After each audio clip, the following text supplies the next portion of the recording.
Les Dragons de Lomé ont enfin craché du feu. Après 4 matchs sans succès, les Oranges et Noirs ont battu Hodio 3-1 au stade Charles de Gaulle de Porto-Novo. Ils ouvrent rapidement le score dès la 9e minute grâce à Jean Oguchi sur penalty. À la 29e minute, les Kome Boys vont rétablir la parité sur penalty également. En seconde période, Moussafirou Amadou a donné l'avantage aux Dragons 13 secondes seulement après son entrée en jeu.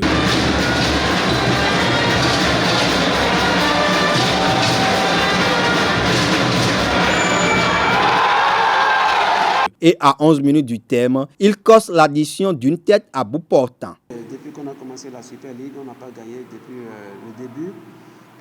Les joueurs ont confondu à des moments donnés la vitesse à la précipitation. Je pense que ce soir, nous leur avons demandé, surtout à la mi-temps, de prendre le temps de construire le but facilement, que ça va venir. Et je pense qu'ils ont essayé de respecter les consignes et ça a payé. C'est vrai, c'est une équipe. Même si on perd 2-3 joueurs, on peut toujours continuer la compétition.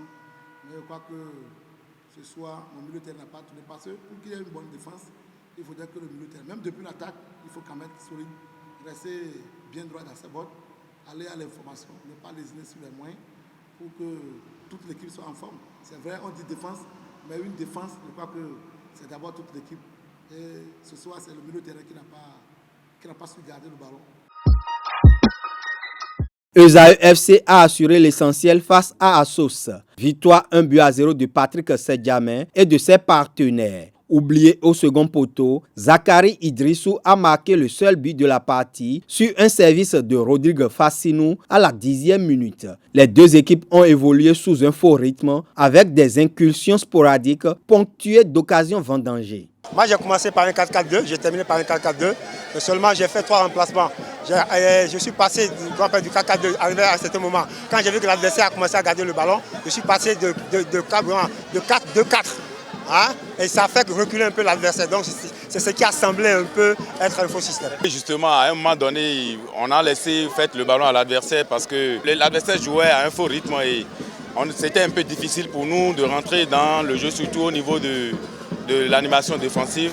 Nous lui avons laissé le ballon, mais par la suite, il faut comprendre que nous avons eu des gens qui sont à court physiquement que nous devons sortir. Et comme vous l'avez constaté, beaucoup d'occasions vendangées, c'est ça justement le regret au cours de ce match parce qu'il fallait quand même profiter de ces occasions pour quand même soigner notre goal average. Mais dans l'ensemble, je crois que ce qui est heureux, ce qui est satisfaisant, c'est d'abord les 3 points. Et pour les occasions ratées, nous allons quand même continuer de travailler pour améliorer dans les journées à venir. Un classique du football béninois se jouait à René Pleven entre les Requins et les Buffles. Et le match a tenu toutes ses promesses. 5e minute. Buffles ouvre le score grâce à Roland Béakou. À 5 minutes de la mi-temps, les Requins égalisent par l'intermédiaire de Romaric Amoussou.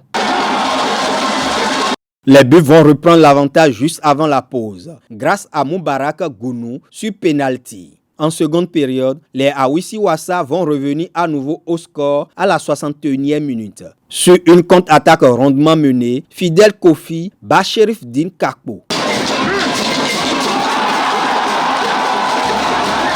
Mais les Bovidés de Parakou ne vont rien lâcher jusqu'au coup de sifflet final. À la 90e minute, ils inscrivent le but de la victoire. Roland Béakou profite d'une erreur de la défense des Rouges et Blancs pour marquer son second but personnel du match, au grand désarroi de l'entraîneur des Requins, Moudachirou Amadou. La défaite, on n'a pas démérité, mais je pense que ma défense a failli. Parce que tous les 3 buts, c'est un cadeau. Il n'y a pas eu de difficulté. Le 3e but, vous avez vu aussi. Il suffit de dégager le ballon. J'ai été défenseur en Bundesliga en Allemagne pendant des années. Vraiment 3 points très précieux. On était dans notre virage, un virage très dangereux. Il fallait coûte que coûte prendre les 3 points. On a quitté Parakou avec cette décision-là. Voilà, pour venir prendre les 3 points. Donc les enfants, ils ont mis ça en pratique. Vraiment, ça a été vraiment le résultat, c'est une grande aubaine pour nous.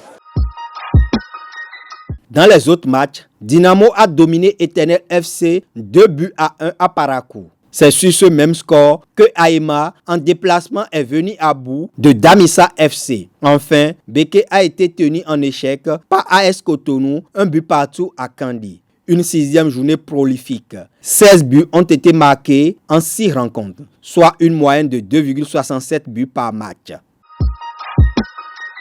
Jeu de chaises musicales au sommet de la Super League Pro au thème de la 6e journée. Buff FC relègue Béké FC à la 2e place grâce à une meilleure différence de but. Les Bovidés de Parakou et les Guerriers de Bembereke disposent de 11 points chacun. Aïma et Esae sont respectivement 3e et 4e à une unité. Dans le bas du classement, on retrouve Hodio et Assos. Buff et Béké restent invaincus alors que Assos court toujours derrière sa première victoire lors de ses playoffs.